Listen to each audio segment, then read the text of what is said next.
Steelers Nation, what's going on? Welcome back to the channel. You know the deal. We're here every single day breaking down the biggest stories, the biggest updates, and the inside scoop on your Pittsburgh Steelers. And let me tell you right now, this team is working harder than ever to get better.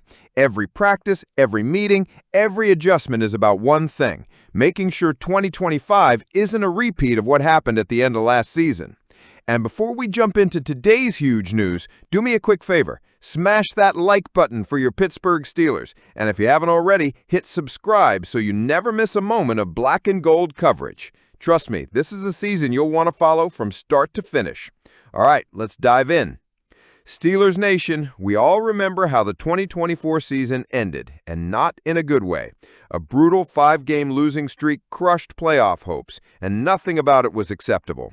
Coaches knew it, players knew it, fans definitely knew it. And that collapse forced big changes across the roster. New quarterback, new weapons, a revamped secondary, even tweaks to the defensive system.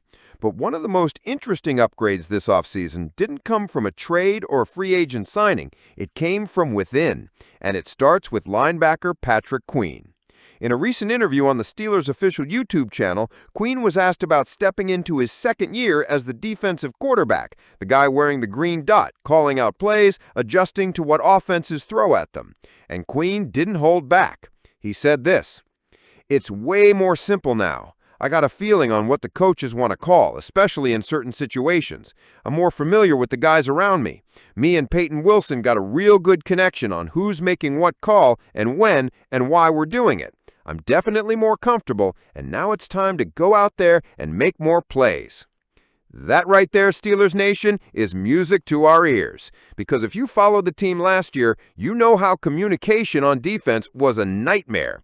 Guys weren't on the same page, finger-pointing was everywhere. Was it the coach's fault? Was it Queen's fault? Was it just a unit that didn't mesh? Honestly, it was probably all of the above. But heading into 2025, Queen is confident those problems are gone. Think about it this way. The Steelers' defense has talent, always has, but talent means nothing if guys are confused about their assignments.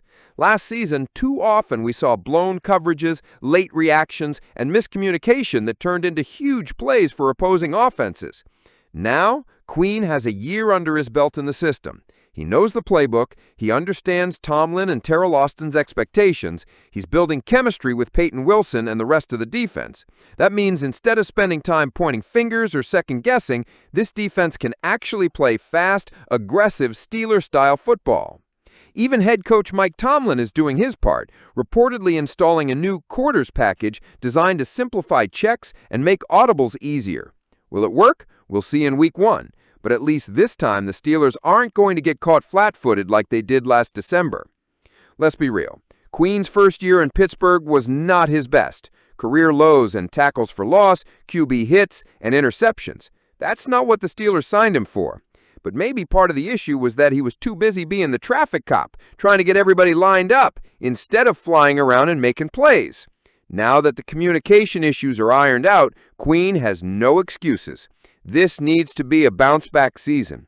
He's got to be that explosive run stopper, that versatile coverage linebacker, that leader in the middle. Because if this defense collapses again in 2025, jobs will be on the line, and Queen could be one of them. But defense isn't the only storyline, Steelers Nation. On the other side of the ball, the wide receiver room looks a whole lot different. The move that shocked everyone: George Pickens gone, traded to the Dallas Cowboys. Pittsburgh decided the headaches off the field, the attitude issues, the maturity questions were no longer worth the talent. And just like that, Rodgers lost one of his top weapons. The silver lining? DK Metcalf is here, and pairing him with Rodgers gives Pittsburgh one of the most dangerous QB-WR duos in the league. But behind Metcalf, questions. Calvin Austin has speed, but can he stay healthy and be consistent? Roman Wilson has looked sharp in practice, but he's essentially a redshirt rookie. That's a lot of pressure on two unproven guys. And with Rodgers only having a short window in Pittsburgh, the urgency is high sky. The Steelers don't have time to wait 3 years for a receiver to develop. They need playmakers now. And that's why Steelers insiders believe Omar Khan might not be done yet. In fact, Pittsburgh media voice Chris Mueller dropped a nugget this week that caught everyone's attention. Colts wide receiver Alec Pierce might be available. Mueller put it simply, Indy's Alec Pierce is evidently available. I'm absolutely picking up the phone if I'm Omar Khan. Led NFL in yards per catch last year. Very similar skill set to Pickens. Big downfield threat. I think could turn into a good wide receiver too long term. At 25 years old, Alec Pierce checks a lot of boxes. He's 3'3", athletic, fast, and he just led the league in yards per catch at 22.3. That's insane. Over 3 seasons, he's averaged nearly 18 yards per catch. In other words, every time he touches the ball, defenses are sweating. Sound familiar? That's exactly the kind of vertical threat the Steelers just lost when they shipped out Pickens. Look, Alec Pierce isn't a household name, not yet, but he doesn't have to be. What the Steelers need right now is depth, explosiveness, and reliability behind Metcalf. Rodgers has the arm to take advantage of Pierce's speed downfield, and pairing the two could completely change how defenses play against Pittsburgh. Defensive coordinators would no longer be able to double Metcalf on every play. They'd have to respect Pierce's ability to stretch the field. That opens up everything else, the run game, the tight ends, even those slot routes for Calvin Austin. And if Khan can land them at a reasonable price, this offense instantly looks a whole lot scarier. So here's the deal. Aaron Rodgers, at 41 years old and turning 42 in December, is entering what might be the most scrutinized season of his career. And not just by the fans, not just by the media in Pittsburgh, but by analysts across the NFL. Former Giants and Ravens defensive end, Super Bowl champion Chris Canty, went on ESPN's First Take this week and absolutely unloaded on Rodgers. He flat out said, "I don't believe in Aaron Rodgers." Now, when you hear that as a Steelers fan, it stings a little bit, doesn't it? Because we've spent this entire offseason building around Rodgers, putting the right weapons in place, retooling the offensive line, and trying to fix the mistakes of 2024.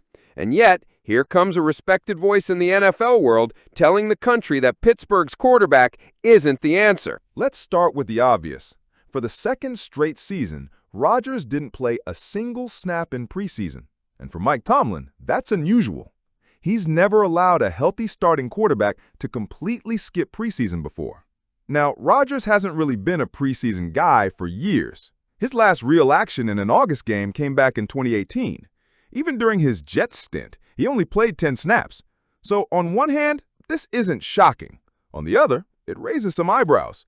Fans want to see him out there, get some timing down, build rhythm with his receivers. And when you combine the age factor, 41 going on 42, with the lack of live preseason reps, it's understandable why analysts like Canty are skeptical. Here's exactly what Canty said. Whether it's injuries or whether it's age, it doesn't really matter. As players age, they don't get healthier. I don't understand why everybody is falling into the hoax that is Aaron Rodgers year over year. Pretty strong, right?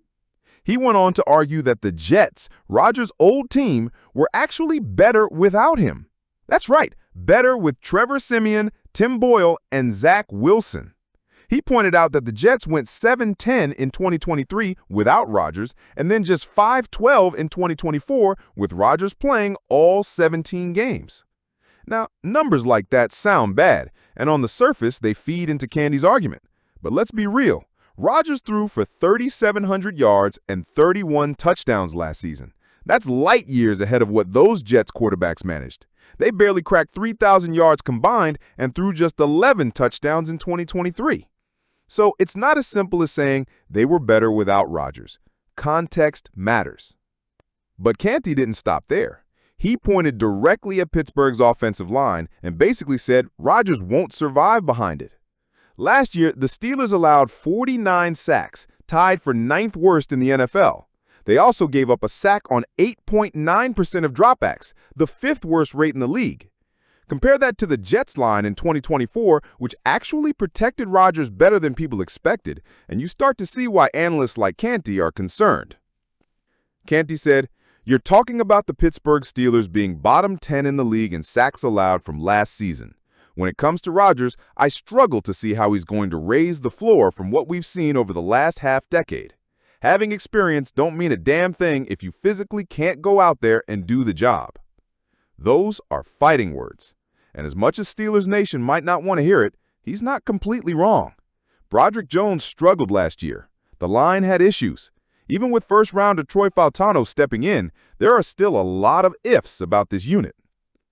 Canty also brought up the loss of Najee Harris, though he dismissed it pretty quickly, calling Najee a plotter who never averaged more than 4.1 yards per carry. He's not wrong statistically, but Harris was still a physical presence that wore defenses down. Now, the Steelers are leaning on rookie Caleb Johnson to fill that role, and that's a gamble. The risk and the reward. So where does that leave us? Rodgers is still Rodgers. He's one of the most intelligent quarterbacks in the history of the game, and his accuracy, even at 41, is better than most guys in their prime. But Canty's point is clear. All the experience in the world won't matter if the offensive line collapses or if Rodgers' body can't hold up to a 17-game season. And let's be honest, the AFC North is no joke. You've got Joe Burrow and the Bengals, Lamar Jackson and the Ravens, Deshaun Watson and the Browns. Every week feels like a playoff game. If Rodgers isn't elite, Pittsburgh could be in trouble. Now, here's what Canty and the critics might be overlooking. Rodgers doesn't need to be the 2011 MVP version of himself. He doesn't need to throw for 5,000 yards and carry this team on his back. What he needs to do is manage games. Hit DK Metcalf down the field, get the ball to Calvin Austin and Roman Wilson, and let the defense, a defense led by Cam Hayward, TJ Watt, and Patrick Queen, do its job. That's the formula. Protect Rodgers just enough, limit mistakes, and let him use that legendary football IQ to outsmart defenses. So here's where we stand, Steelers Nation. Patrick Queen says the defense's biggest issue from last year, communication, is fixed. That's huge. If Patrick Queen is right, this defense could finally play up to its potential. On the offense, the loss of Pickens hurts, but the idea of pairing Rodgers with DK Metcalf and maybe Alec Pierce, that's the kind of move that could put Pittsburgh right back in the contender conversation. Now it's your turn, Steelers fans. Do you believe Patrick Queen when he says the communication problems are gone? Can he bounce back and finally become the player we signed him to be? And on the offensive side, would you want Omar Khan to make a move for Alec Pierce? Do you think he could really fill the void left by Pickens? Let me know in the comments below. I want to hear your thoughts. And as always, before you head out, hit that like button if you love the Steelers and subscribe to the channel so you never miss any of our coverage. We're just getting started, and 2025 is going to be one wild ride. Here we go, Steelers Nation.